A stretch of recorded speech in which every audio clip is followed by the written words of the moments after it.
In the shadows of Renaissance Italy, where piety and sin performed a grim dance, the innocence of a young girl was offered to the ambitions of the papacy. Lucrezia Borgia, a name that still causes shivers more than 500 years later, was born into a world where her own father would wear the triple crown of St. Peter while directing her fall into shame. What happens when the man expected to be Christ's vicar on earth turns his daughter into a piece in the most irreligious game? The answer is found in one of history's darkest stories of ambition, corruption, and the loss of innocence. The year 1480 represented not just another child born in Renaissance Rome, but the beginning of a tragedy that would echo across centuries. Lucrezia entered a society where the Catholic Church had become a ground of corruption so extreme that even people of that time recoiled in horror. Her father, Rodrigo Borgia, would later rise as Pope Alexander VI, remembered as one of the most debauched pontiffs ever to disgrace the papal seat. But long before his election as pope, Rodrigo had already begun creating a web of control around his illegitimate children, with Lucrezia placed in its center. The Renaissance, though praised for art and knowledge, also hid a dark side where morality was flexible and power was the true coin. In the papal dominions, the line between holy and profane had been erased completely. Cardinals openly kept mistresses, sold church offices to the rich, and prepared murders with the same energy used for masses. The Borgia family not only took part in this corruption, they perfected it, transforming vice into politics.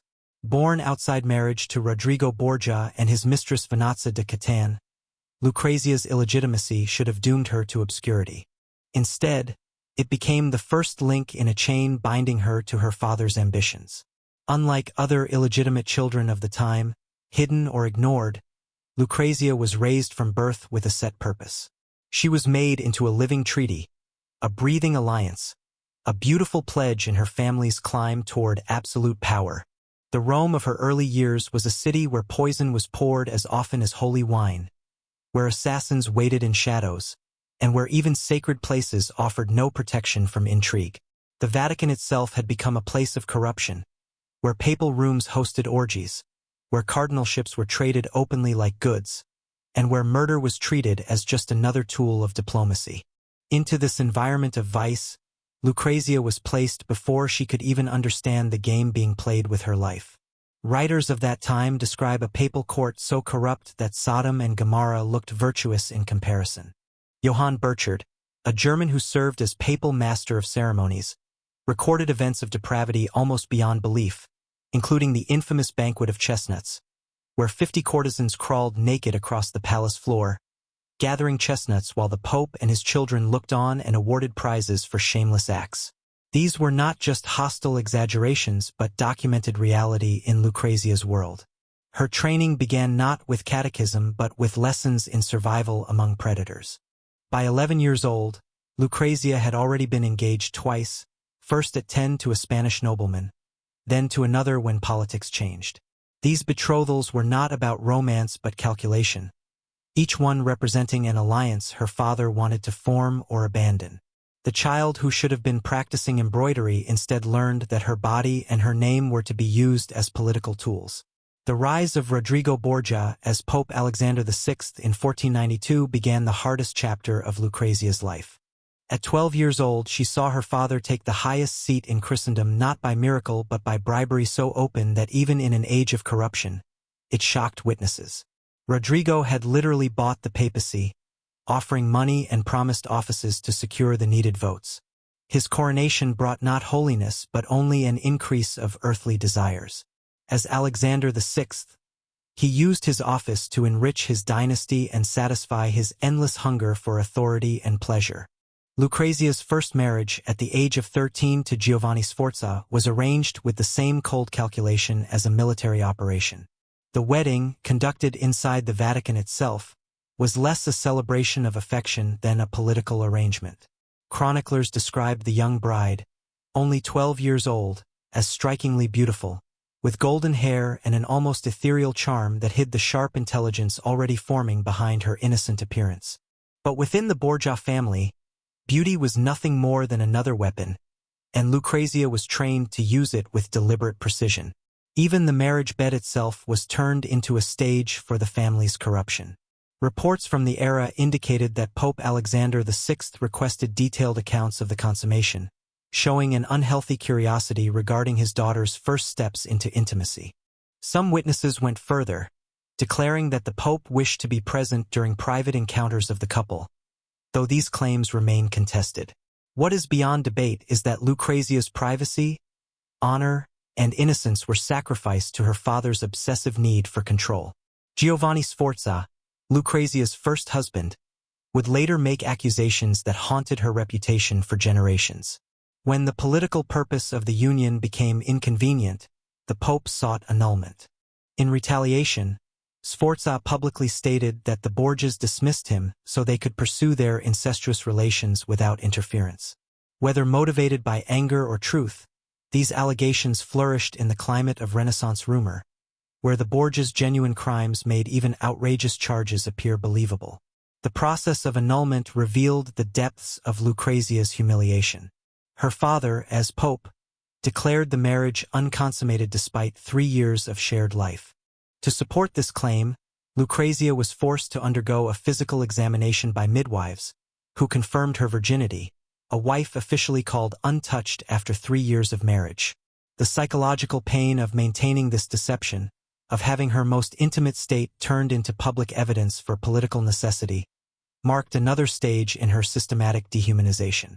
Yet the cruelest betrayal came from within her family. Cesare Borgia, her brother, appeared as a figure perhaps even darker than their father. Where Pope Alexander VI was driven by lust and greed, Cesare was guided by something more sinister, a combination of ambition and what many contemporaries described as an unnatural fixation on his sister. Handsome, intelligent, and ruthless, Cesare became the enforcer of Borgia ambitions, and Lucrezia was trapped between her father's schemes and her brother's possessive power. Her second marriage, to Alfonso of Aragon, briefly offered a glimpse of what her life might have been. At 17, she seemed genuinely fond of her new husband, and accounts from the time suggest a short period of true happiness. She gave birth to a son, Rodrigo, and for a moment it looked as though she might escape the corruption around her. But the Borgias had accumulated too many enemies, and lasting happiness was impossible. The affection Lucrezia showed Alfonso may have determined his fate, since both her father and her brother considered any independent emotional tie a threat to their control. The murder of Alfonso of Aragon remains one of the most brutal episodes of Lucrezia's life. In 1500, Alfonso was attacked on the steps of St. Peter's Basilica, gravely wounded but not killed. As he recovered under Lucrezia's devoted care, she tried to protect him, even preparing his meals with her own hands to avoid poisoning. But she could not defend him from her brother. Cesare, allegedly declaring that what had not been done at lunch would be completed at dinner, entered Alfonso's chamber with his armed men. Lucrezia and her sister-in-law were forcefully taken away, and Alfonso was strangled as he lay in his bed. The official explanation for his death was given as fever. The psychological devastation of seeing her brother kill her husband, while her father the Pope not only allowed but likely commanded the act, destroyed what little innocence was left within Lucrezia.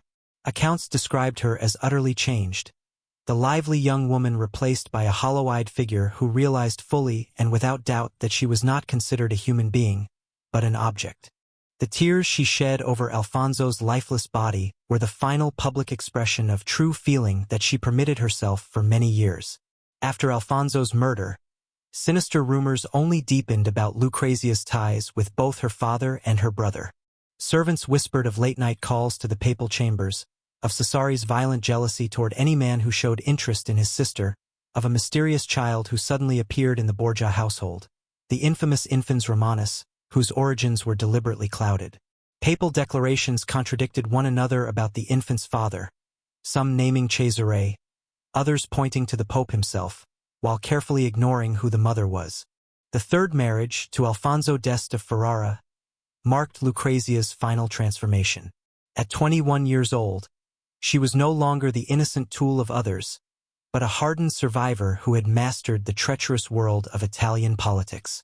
The discussions for this marriage revealed how deeply she had absorbed the methods of the Borgias. She negotiated for dowry, position, and guarantees with the cold precision of a diplomat, aware that if she must be treated like property, she would at least secure the most favorable outcome. Ferrara provided Lucrezia with something she had never possessed before: distance from her family. While her father continued his intrigues in Rome and Cesare built his bloody dominion in the Romagna, Lucrezia began shaping a new identity. She became a patron of culture, surrounding herself with poets and artists. She showed herself to be an able ruler, administering Ferrara in her husband's absence with a level of competence that surprised those who had judged her only by her reputation. It seemed that, freed from the constant shadow of her father and brother, she could finally become a person instead of a possession. Yet the past did not release her so easily. When Pope Alexander VI died in 1503, officially of fever though poison was suspected, Lucrezia's reaction was revealing. Witnesses recorded no weeping, no outward grief, only a cold acceptance of the news and immediate attention to her political security. The death of the man who had given her life but stolen her childhood innocence stirred in her only pragmatic thought. Perhaps this was the clearest sign of the damage done, that a daughter could hear of her father's death and feel only relief. Cesare's ruin soon followed, for without papal protection his enemies closed in. The man who had brought fear across Italy, who had perhaps murdered his own brother and certainly killed Lucrezia's husband, was captured, escaped, and finally died in a small skirmish in Spain. Lucrezia's response to her brother's end was just as restrained, though observers noticed she wore mourning garments longer than custom required. Whether this was real grief for the brother who had both shielded and tormented her, or simply another political calculation, remains uncertain. The years in Ferrara displayed Lucrezia's extraordinary strength and intelligence. She became proficient in several languages, exchanged letters with the greatest thinkers of her time, and created a court in Ferrara that equaled any in Italy in cultural brilliance. The poems written for her praised not her dark reputation, but her learning, her sharp mind, and her support of the arts. Pietro Bembo, one of the leading humanists of the age, carried on an intense correspondence with her that showed a woman of notable intellectual depth and emotional richness.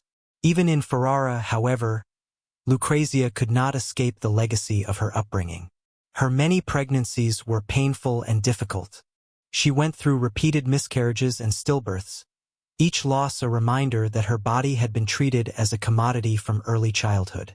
The heavy strain of constant pregnancy — she carried children at least 11 times — together with the mental scars of her youth, shaped a woman who was both strong and fragile, powerful yet vulnerable. The children who lived became her comfort but also her torment. In them, she saw a chance for another life, one not poisoned by the Borgia legacy. She was described by all as a caring mother who tried to protect her children from the corruption that had marked her own childhood. Yet she must have always looked for signs of the Borgia flaws, fearing the sins of their fathers might return in a new generation, dreading that the cycle of intrigue and violence would continue despite her efforts.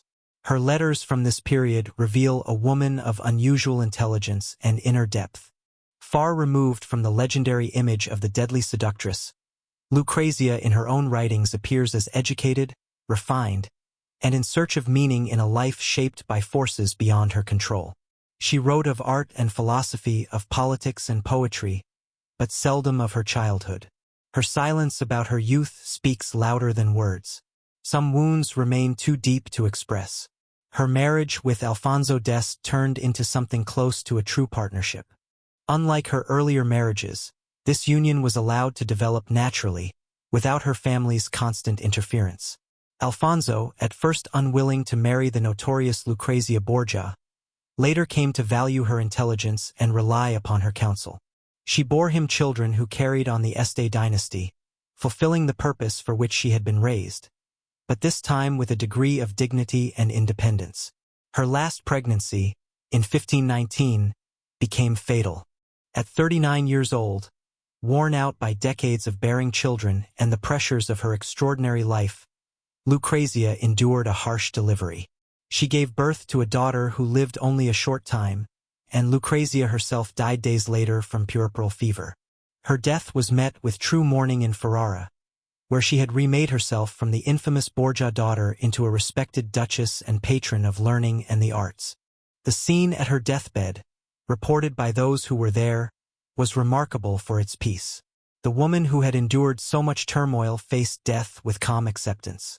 She made provisions for her children, arranged her matters with care, and received the last rites from priests who now served a very different church than the one her father had corrupted.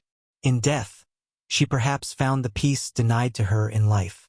The historical Lucrezia Borgia bears little resemblance to the poisonous femme fatale of myth. No reliable proof exists that she ever used poison, despite the notorious cantarella being linked with her name. The image of Lucrezia with her hollow ring releasing poison was an invention of her enemies and later writers, who thought the idea of a beautiful poisoner more appealing than the truth of a mistreated child who survived to become a skilled ruler and patron of the arts. Modern historians have largely repaired Lucrezia's reputation, recognizing her as a victim of her family's ambitions rather than as an active accomplice in their crimes. The charges of incest, although impossible either to prove or to deny completely, reflect more about the Borgia reputation and the propaganda of their enemies than about real happenings. What is clear is that Lucrezia was systematically mistreated, emotionally, psychologically, and perhaps physically, from her earliest childhood.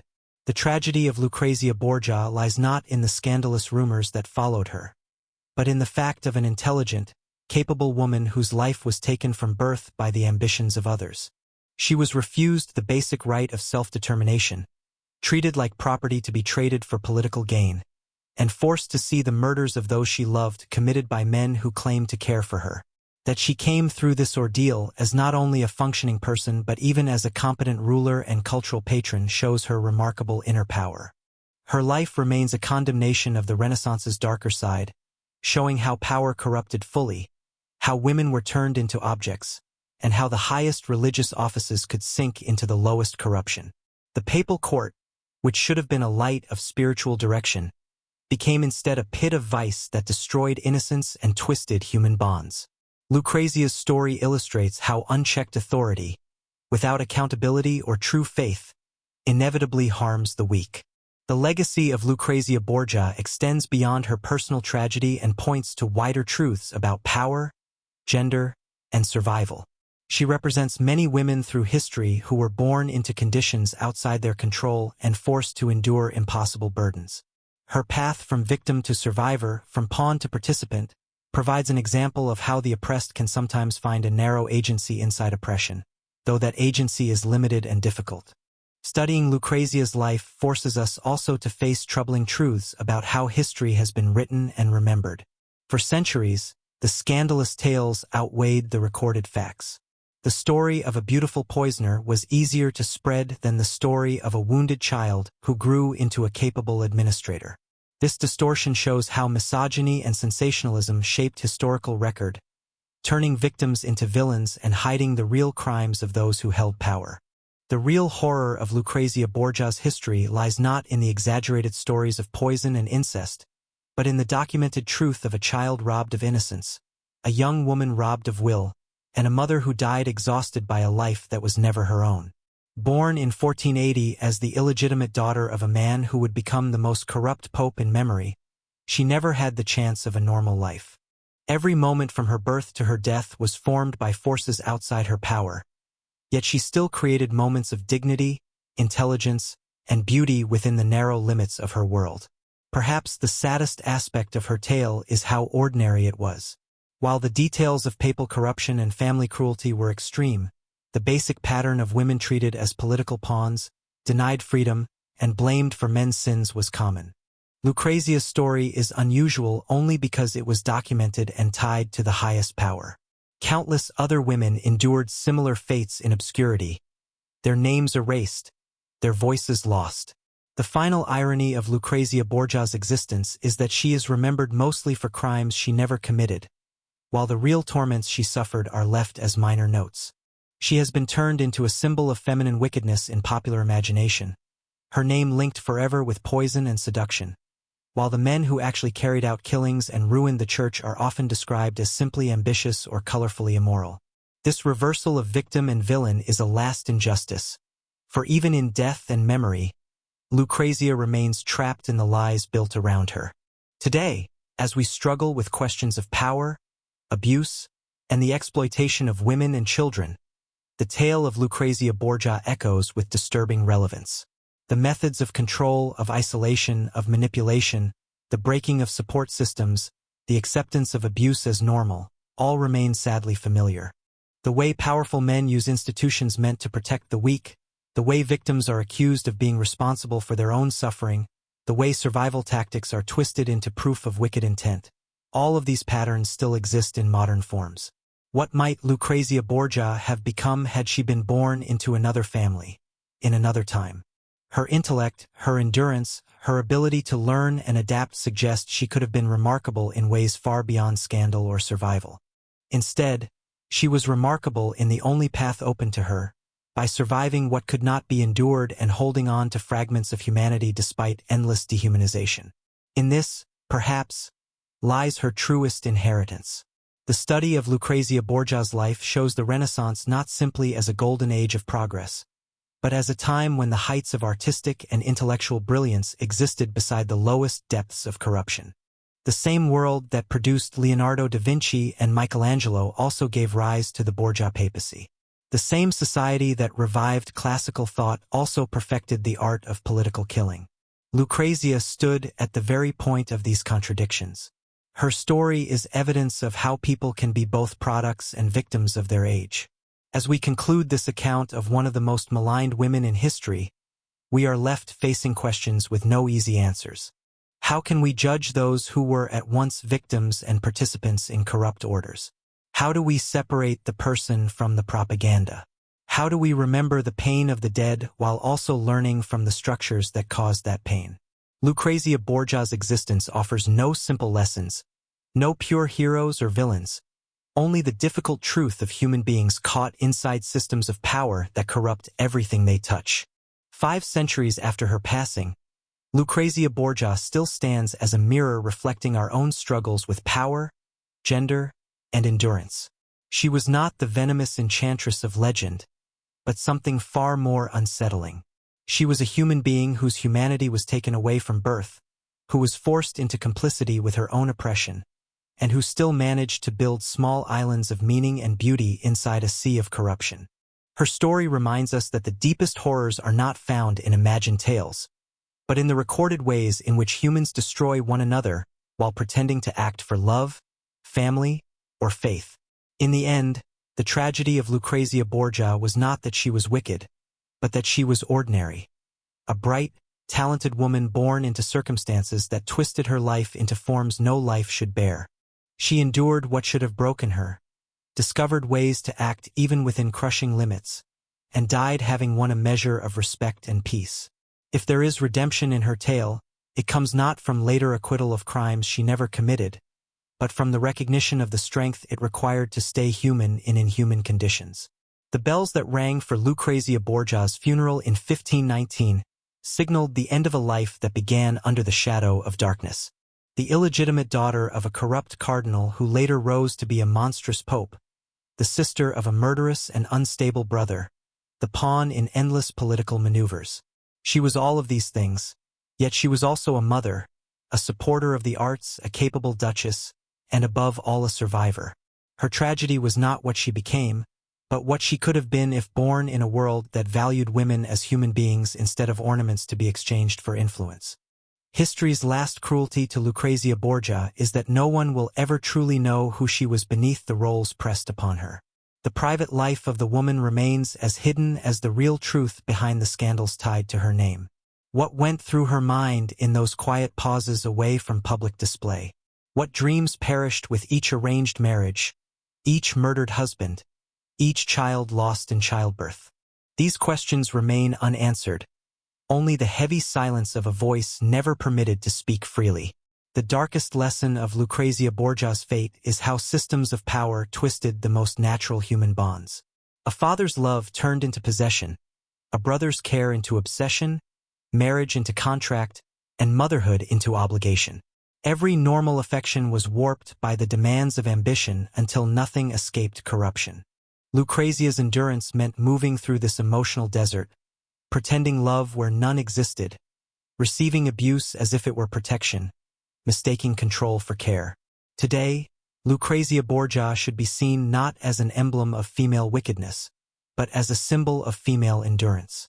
Her story tears away illusions about the Renaissance, showing its brilliance and its darkness side by side. She reminds us that progress is never guaranteed, that refinement and brutality can exist together, that institutions built to defend may also serve to oppress.